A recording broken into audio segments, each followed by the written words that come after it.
For the first time in a long time, looking at the ICC rankings for test match bowlers, what's happened to the spinners around the world and why there isn't any in the top 10 at this present time. So let's look at Sri Lanka. The last recognised spinner they had was Ranganahera, but he retired a few years back now, and there hasn't been anyone consistently out there filling his boots. There's been no Sri Lankan spinner who's had a long run in the team. The highest ranking Sri Lankan spinner is Akila Dhananjaya, and he's number 34 in the test rankings at this time. I don't think we'll be seeing him in the top 10 anytime soon. Last time Bangladesh had a world-class spinner was Saqib Al Hasan, but he's been banned from international cricket for failing to report corrupt approaches. And there's no Bangladeshi bowler in the top 25, so you won't be seeing any of those in the top 10 anytime soon as well. One of the reasons why spinners aren't in the top 10 is because of people like Saeed Ajmal. He was done for breaching ICC regulations of bowling more than 15-degree bend, and that was a few years back now. Pakistan haven't replaced it other than with Yasir Shah. In 2016, Yasir Shah was all the way up to number 1 in the rankings, but he's fallen down to 22 now. One of the reasons is him not bowling in favourable conditions like in the UAE, where the pitches are very slow and it suited his sort of bowling. When he went to places like Australia and New Zealand, he couldn't change his pace. He was still bowling flat and fast and never got the purchase off the wicket. He suffered terribly, and for a guy who's the fastest to 200 wickets in test match history, he really has fallen away. A few months back he did come up with an excuse where he said he had an injury, so hopefully if that's true he'll be back to his best in the England series. Pakistan did try another spinner, Shadab Khan, who's done really well in the one-day format. Unfortunately, when he came to the test arena, he didn't change his loop much, and it took him a few test matches just to get his loop right. Now he's just working on his leg break, and he's forgotten his lethal googly, where he usually bowls in limited overs cricket. Well, it does look like he's a white ball bowler, and the red ball isn't suited to him. I think Yasir Shah's best days are behind him now, and in the next year or two Pakistan have to look for another spinner to replace him, and Shadab Khan isn't the answer. Ravindra Jadeja, he was number 1 in the bowling rankings, which is absolute atrocity to bowlers around the world, because for a very limited bowler who just bowls in home conditions, he flatters to deceive when he plays outside of India. This is one of the reasons why he's now 19 in the world rankings.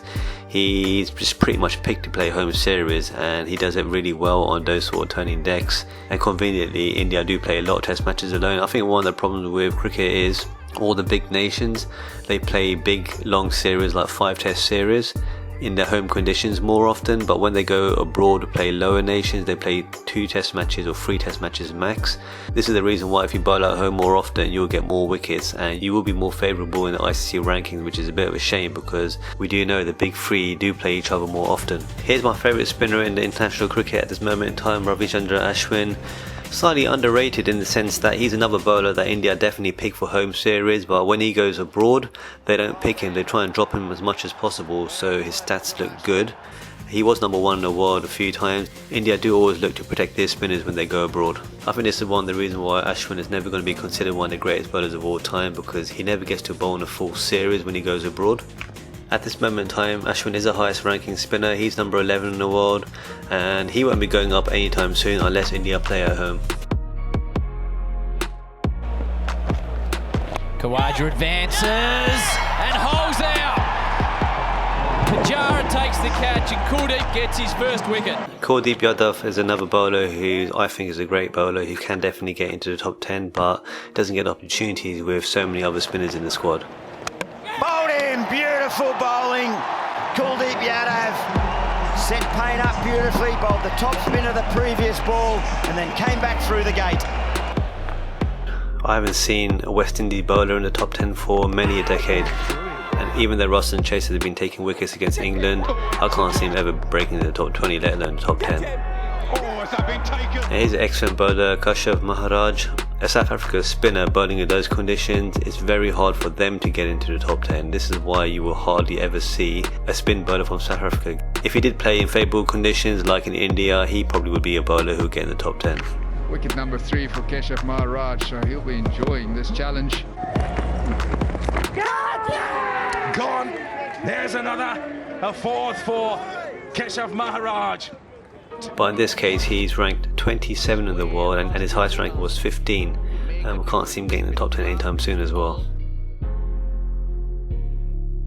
Rashid Khan, one of the best white ball bowlers in the world. He's trying to make a name for himself in the test arena, But the problem is Afghanistan won't be playing that many test matches, and this is one of the reasons why low-ranking teams never get the opportunity to be in the top 10, because they hardly play any matches. After saying that, he has bowled a bit. He's ranked number 35 in the world. Oh, the shot for OEW. Will that be given? It is! It is!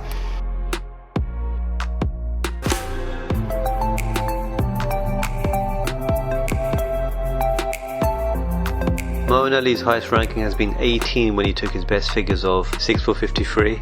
But last year he went into semi-retirement. Now he wants to come back into the squad, but he can't find a place. So at this moment in time, he's the highest ranking spin bowler for England. And with the current crop of spinners they have, I can't see England ever getting into the top 10 with any of their spinners. There goes another one. Moeen Ali now has 10 in the match. Since Danny Vettori's, New Zealand haven't produced any world-class spinners, and at this moment in time, Mitchell Satner is number 61 in the world rankings. In those conditions, don't expect to see any spinner in the top 10 world rankings for a few years.